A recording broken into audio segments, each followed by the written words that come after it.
Hello everyone. आज का जो टॉपिक रहेगा वो होगा कि जो न्यू ऑनलाइन गेमिंग एक्ट जो है इसके क्या प्रोविजंस है, what are the penalties, UPSC perspective से इसका क्या इम्पोर्टेंस रहेगा।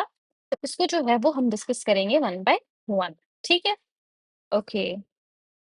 सबसे पहले जो है इसका नाम क्या है, इसका promotion and the regulation of the online gaming bill 2025। ठीक है। इसमें जो उसके कोर ऑब्जेक्टिव्स हैं, what is the objective behind the bill. सबसे पहले इसमें बैन किया गया है रियल मनी गेम्स को, मतलब जिसमें पैसा यूज होता है, जैसे कि ये जो ड्रीम इलेवन है, ये रम्मी हो गया, पोकर हो गया। मतलब इसमें you are playing to win. आपने पैसा लगाया। ठीक है। आपने ड्रीम इलेवन पे गए, आपने वहां पे 50 रुपए 100 रुपया लगाया। क्यों लगाया?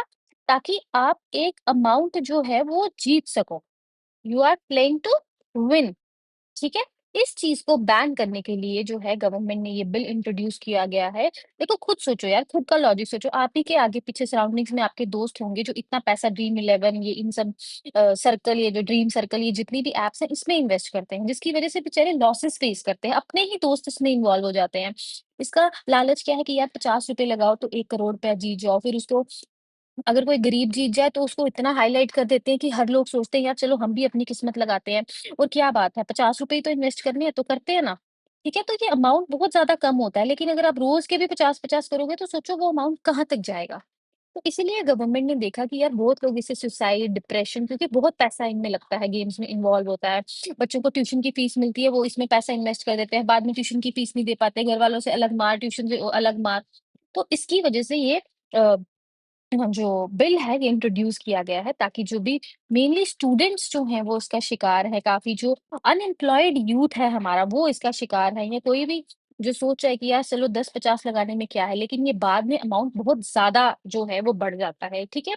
तो जो बैन है रियल मनी गेम्स पे लगाया गया है, जैसे ऑनलाइन मनी गेम्स होती हैं, जो इसमें फैंटेसी स्पोर्ट्स, रम्मी, पोकर या ऑनलाइन कैसीनोज होते हैं, इन सबको बैन किया गया है। ठीक है। अच्छा, अब इसमें एक चीज है, एक होता है स्किल का गेम, एक होता है चांस का गेम। स्किल का गेम कि आपको वो स्किल है, आपको चेस खेलना आती है क्योंकि आपके पास स्किल है। चांस हो गया यार, ठीक है, हेड आया टेल आया, जीते जीते हारे हारे। चांस हो गया जुआ, सट्टेबाजी। इस चीज को गवर्नमेंट ने बैन किया था, लेकिन अभी जो गेम ऑफ स्किल है इसको भी बैन किया गया है। ठीक है। इसीलिए जो है इस बिल का जो है वो प्रोटेस्ट नहीं, लाइक अपोजिशन जो है वो बोल रहा था कि why why there is a ban on the game of skill. ठीक है। उसके बाद ये प्रमोट करेंगे ई स्पोर्ट्स को। ई स्पोर्ट्स में जैसे पबजी आ गया, एक line of duty, call of duty, पता नहीं लाइन ऑफ ड्यूटी, एक ये खेलते हैं, फिर फ्री फायर। ये सारी गेम्स क्या होती हैं, यू आर, ठीक है। जैसे लेट्स से एग्जांपल लेते हैं, पबजी में लोग क्या करते हैं, पेमेंट वो करते हैं, पैसे देते हैं, स्किन्स खरीदते हैं, अलग अलग वेरियस अपनी बॉडी स्किन हो गई, या अपनी वेपन की स्किन हो गई, या फिर अपनी कोई कार की स्किन हो गई। मतलब यहाँ पे लोग पे करते हैं, बट टू प्ले, सिर्फ खेलने के लिए, ना कि जीतने के लिए। This was the difference between the real money games और ई स्पोर्ट्स में, जिसमें जो मैंने अभी आपको एग्जांपल दिए। फिर उसके बाद आता है, और वैसे भी जो ई स्पोर्ट्स जो है इनको एज ए लेजिटिमेट स्पोर्ट्स जो है वो माना गया है। They are govern under the national sports governance act of 2025। ठीक है। ऑफर करते हैं ये performance based prize money, but यहाँ पे लालच जो है वो नहीं है। उसके बाद आता है promotion of social gaming. Social gaming यार एक बहुत ही फेमस गेम है, अमंगस। आपने सुना होगा इसके बारे में, नहीं सुना होगा तो इसमें क्या करते हैं कि कुछ लोग जो है मिलके एक कम्युनिटी बना के, एक उसमें वो जो चीटर होता है उसको किल करते हैं, जो भी किलर होता है उसको पकड़ते हैं सभी। तो ये इन गेम्स को प्रमोट करते हैं। क्यों? इन गेम को क्यों प्रमोट करते हैं? ताकि रिक्रिएशन हो सके, एक पॉजिटिव इन्वायरमेंट सेट कर सके। तो उसके लिए जो है ये इन स्पोर्ट्स को जो है वो प्रमोट किया जा रहा है, ना कि मनी गेम्स को जिसमें जुआ जो है वो इन्वॉल्व है। ठीक है। सिंपली टू से कि जो it bans the games where users play to win, but promotes the game where users play to pay to play. ठीक है। If you are paying to play, you are most welcome, but if you are playing to win some amount, then this game has been banned. Okay. Next क्या क्या provisions है फटाफट से देख लेते हैं कि ब्लैंकेट बैन, मतलब बैन लगा दिया है जितनी भी मनी गेम्स है। ठीक है। स्ट्रिंजेंट पेनल्टीज है, कोई भी प्लेटफॉर्म अगर इसको प्रमोट करेगा तो 3 साल तक जेल की सजा और 1 करोड़ का फाइन। और जो सेलिब्रिटीज हैं जो इनको एंडोर्स करते हैं उसको 50 लाख तक का फाइन और 2 साल की सजा। ठीक है? फिर फाइनेंशियल ब्लॉकेड है, कोई भी बैंक और फाइनेंशियल इंस्टीट्यूशंस जो हैं, वो इनकी ट्रांज़ैक्शंस को प्रोहिबिट करेंगे, मतलब अपने प्लेटफ़ॉर्म से नहीं होने देंगे। फिर हाँ, expensive powers for the enforcement. Suppose अगर किसी को शक है कि हाँ, ये एक ऐसी ऐप है, यहाँ पे जो है रियल मनी गेमिंग शायद जो है, मतलब डाउट है कि यहाँ पे ये ऐप प्ले करवा रही है। तो जो भी ऑफिसर्स होते हैं दे एंटर, या अगर किसी जगह पे भी हो रहा है, तो उस जगह को जो है बिना वारंट के जो है एक्सेस कर सकते हैं, या सिक्योरिटी कोड्स, ये जो कंट्रोल्स होते हैं, सिक्योरिटी कोड्स, एक्सेस कंट्रोल्स, इनको ओवरराइड कर सकते हैं, मतलब विदाउट एनी परमिशन अपने हैकर्स से उन तक पहुंच सकते हैं। ठीक है? और किसी भी पर्सन को अरेस्ट कर सकते हैं जिन पे उनको शक है कि वो इसके अंदर जो है वो कोई ऑफेंस कर रहा है। फिर इसके बाद जो है ई स्पोर्ट्स और गेम डेवलपमेंट के लिए इन्होंने एक सेंट्रल रेगुलेटरी अथॉरिटी बनाई है जो इनको प्रमोट करेगा, और इनको as a legitimate form of competitive support माना जाएगा, जैसे ई स्पोर्ट्स हो गया। फिर जो गवर्नमेंट जो है वो भी इनको सपोर्ट करेगी, development of these online social games for the recreation and the educational games, but not the stakes and the wagers. Okay? Now what is the rational behind, again मैंने आपको बताया कि नेशनल सिक्योरिटी, अच्छा इसमें हाँ एक ये भी रहता है इसमें नेशनल सिक्योरिटी कंसर्न, जिसमें क्या होता है money laundering and illicit financing, terror financing, circumventions of the law. इसको थोड़ा सा डिस्कस करके बताते हैं। देखो, मनी लॉन्ड्रिंग करनी है कि किस तरीके से आप इलीगल पैसे को जो है वो व्हाइट में कन्वर्ट कर सकते हो, लीगल बना सकते हो। देखो, इसमें सपोज करो, लेट अस से मैं अपनी एग्जांपल लेती हूँ। मैंने क्या किया, मैंने बिटकॉइन्स के थ्रू जो है पैसा कमा लिया, ठीक है? या कहीं से भी मेरे पास इलीगल मनी आई बिटकॉइन में, ठीक है? मैंने क्या किया, एक गेम प्लेटफॉर्म है ये, ठीक है? यहाँ पे मैंने बिटकॉइन दे दिया और इनसे गेम के टोकन्स खरीद लिए। जब मैंने गेम्स के टोकन खरीदे तो इट मीन्स मैं वहां गेम प्ले कर सकती हूँ। मैंने गेम प्ले की, ठीक है? और जो है दूसरा बंदा जो है वो जीत गया। जो दूसरा बंदा है वो भी मैंने ही, मेरा ही पर्सन है। ठीक है? अलेग एक उसकी नाम की आईडी बनाई है, एक अपनी नाम की आईडी बना ली, ठीक है? Fake IDs. मैं हार गई, ये जीत गया, टोकन इसको दे दिए, वो पैसा इसके पास चला गया। अब ये पैसा विथड्रॉ करेगा, उसको अगर शो करना पड़ेगा ये पैसा कहाँ से आया, तो वो बताएगा कि मैंने फलानी-फलानी गेम में ये जीता है। टैक्स पे करने के बाद ये अमाउंट जो है वो अपने पास ले जाएगा। इस तरीके से जो इल्लीगल मनी थी वो व्हाइट मनी में जो है वो कन्वर्ट हो गई। इस चीज़ को रोकने के लिए जो है वो गवर्नमेंट ने ये बिल प्रमोट किया। फिर टेरर फाइनेंसिंग कैसे होती है?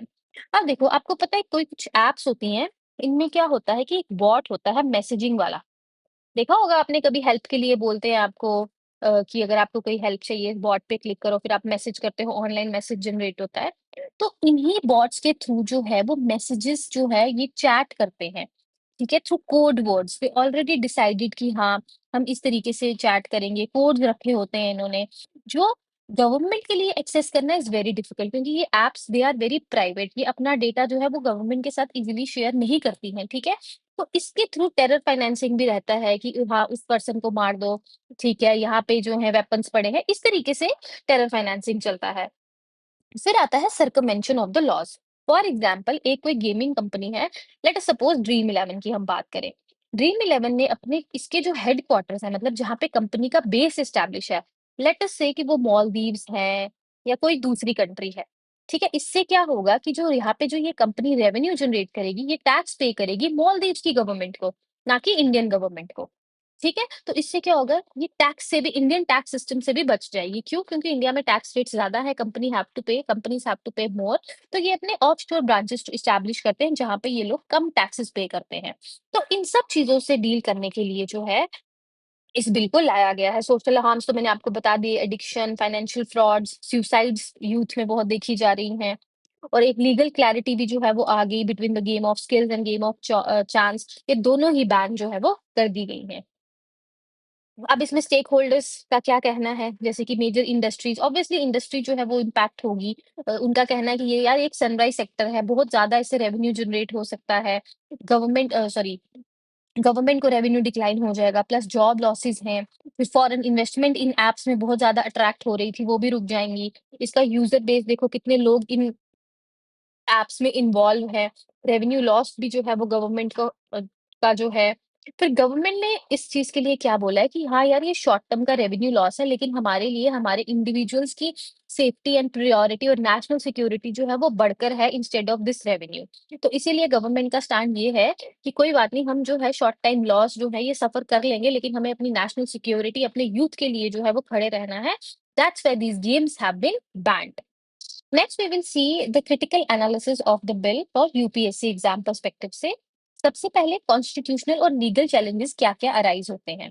देखो, बेटिंग और जो गैम्बलिंग है वो एक स्टेट सब्जेक्ट है, तो ये स्पिरिट ऑफ फेडरलिज्म को इम्पैक्ट करेगा। क्यों? क्योंकि यहाँ पे स्टेट सब्जेक्ट है तो स्टेट गवर्नमेंट्स लॉ बनाएंगी, लेकिन यहाँ पे एक सेंट्रल लॉ आ गया है। ठीक है, तो ये चैलेंज करेगा फेडरलिज्म को, और इसकी वजह से स्टेट्स जो है वो इम्पैक्ट जो इफेक्ट होंगी वो बोलेंगी। क्यों? जो है ऑब्वियसली जो अपोजिशन पार्टी वाली जिनमें सीएम है, तो वो प्रॉब्लमेटिक यहाँ पे प्रॉब्लम्स क्रिएट करेगा। ठीक है, फिर उसके बाद फंडामेंटल राइट है यार हमारा, राइट 19(1) में हम कोई भी प्रोफेशन, ट्रेड या बिजनेस प्रैक्टिस कर सकते हैं। चलो आप गेम बाय चांस को जो है अम, वो बैन कर दो, लेकिन स्किल की गेम्स को तो अलाउ करो। तो ये भी एक इसमें क्रिटिसिज्म किया गया है। ठीक है, देन प्रोसीजरल कंसर्न्स जो हैं कि आर्टिकल 21 में आपकी प्रिवेसी को इम्पैक्ट करेगा, क्योंकि यहाँ पे क्या बोला है, without a warrant they can enter a place और दे कैन एक्सेस कोई भी डिजिटल ऐप जो है। तो इसीलिए 21 को भी यहाँ पे इम्पैक्ट हो रहा है। तो अगर एग्जाम में क्वेश्चन आता है तो you can write these constitutional and the legal challenges involve in this act. फिर गवर्नेंस और पॉलिसी डायलेमास है कि आप जो है आप रेगुलेट करो। बैन करना इज नॉट अ सोल्यूशन, क्योंकि जब अल्कोहल को बैन किया गया था क्या हो गया है, ब्लैक मार्केट जो है वो क्रिएट हो गई है। तो इसमें भी जो ब्लैक मार्केटिंग, वीपीएन सर्वर्स को यूज करके जो है एप्स, अभी देखो मैं आपको एक एग्जांपल देती हूँ। पबजी जो है वो इंडिया में बैन हुआ था, ठीक है। अगेन किसी ना किसी वजह से लोग वीपीएन सर्वर्स लगा के जो है वो खेलते थे। तो मतलब ब्लैंकेट बैन करना is not a solution, rather you can regulate. ठीक है, एक रेगुलेटरी फ्रेमवर्क होना चाहिए। फिर बैलेंसिंग एक्ट होना चाहिए कि ठीक है, मतलब सिंपली कहने का मतलब ये है कि गवर्नमेंट ने अटेम्प्ट किया है बैलेंस, मतलब कोशिश की है बैलेंस करना कंपीटिंग इंटरेस्ट को, लाइक नेशनल सिक्योरिटी को भी उन्होंने प्रायोरिटी दी है एंड द पब्लिक हेल्थ, क्योंकि लोग सुसाइड दे रहे हैं, डिप्रेशन में जा रहे हैं, versus the economic growth and innovation. ठीक है ना, हाँ भाई, बड़ी ग्रोथ है, बहुत रेवेन्यू जनरेट करेगा, बट हमने प्रायोरिटी दी है नेशनल इंटरेस्ट को। ठीक है, देन आ जाता है इकोनॉमिक इम्प्लीकेशंस। ऑब्वियसली जो इंडियन गेमिंग स्टार्टअप्स हैं, वो जो ऑब्वियसली स्टार्ट होते ही खत्म हो गए। ठीक है, गवर्नमेंट को फाइनेंशियल लॉस होगा। फिर एंसिलरी इंडस्ट्रीज को, लाइक डिजिटल पेमेंट्स नहीं होंगी, एडवर्टाइजिंग, स्पोर्ट्स स्पॉन्सरशिप्स, जैसे आईपीएल को बहुत ज्यादा कंपनी स्पॉन्सर करती हैं, तो वो चीजें जो है वो थोड़ा इम्पैक्ट होंगी। ठीक है, नेक्स्ट इज ओके, कंक्लूजन यही रहेगा कि जो है obviously it represents a watershed movement. हाँ, इंडिया ने जो है गवर्नमेंट ने एक अच्छा स्टेप लिया है, but instead of prohibition we should go for regulation की। स्ट्रॉन्ग रेगुलेशन होना चाहिए, जैसे केवाईसी नॉर्म्स, डिपॉजिट लिमिट्स कि इतना ही डिपॉजिट कर सकते हैं, लॉस लिमिट कितनी होनी चाहिए कि हाँ, अगर उसको लाइक 1,000 या 5,000 से ज्यादा लॉस होता है तो उसका अकाउंट बैन कर दिया जाए। एल्गोरिथमिक फेयरनेस चेक्स होनी चाहिए। फिर सिक्योरिटी कंसर्न्स को जो है उसको एड्रेस करना चाहिए। हम फाइनेंशियल इंटेलिजेंस यूनिट्स के साथ कोलैबोरेट करके जो है टेरर फाइनेंसिंग, मनी लॉन्ड्रिंग को रोक सकते हैं। लोगों को अवेयर कर सकते हैं इसके बारे में कि भाई रिस्क है, इसमें एडिक्शन है। तो this is something the government should do. जैसे आपको पूछ ले कि भाई बता दो, अगर आप क्या वे फॉरवर्ड सजेस्ट करोगे, तो यही points you have to write कि हाँ, instead of blanket ban, government will go for this. ठीक है, या कभी-कभी एथिक्स में पूछ लेते हैं कि हाँ, भाई ऐसी-ऐसी पॉलिसी है, बताओ उसमें क्या-क्या होना चाहिए, तो आपको ये चीज़ें उसमें आप शो कर सकते हो। उसके बाद आ जाता है कि esports and the social gaming different from the online money gaming. ठीक है, यहाँ पे यही डिफरेंस था कि यहाँ पे लोग पैसा लगाते हैं ताकि वो जीत सके पैसा। ठीक है, यहाँ पे वो करते हैं not to win but merely to play. ठीक है, और मनी जो है वो money is made from the user losses and platform commission on the bets and the wages. हाँ, पैसा कैसा कमाया जाता है, शर्तें लगा के। ठीक है, और इसमें जो है simply you can play the game. इसमें फाइनेंशियल गेम होता है, यहाँ पे रिक्रिएशन होता है, एजुकेशन है, कंपटीशन है। दिस इज समथिंग दैट, ये आ गई इनकी एग्जाम्पल्स। ठीक है, I hope this topic is very much clear, क्योंकि बहुत ज्यादा न्यूज में था, तो I just thought to make a detailed video on that. I hope the bill is clear to you. If you have any doubt, you can ask it in the comment section. Thank you and have a nice day.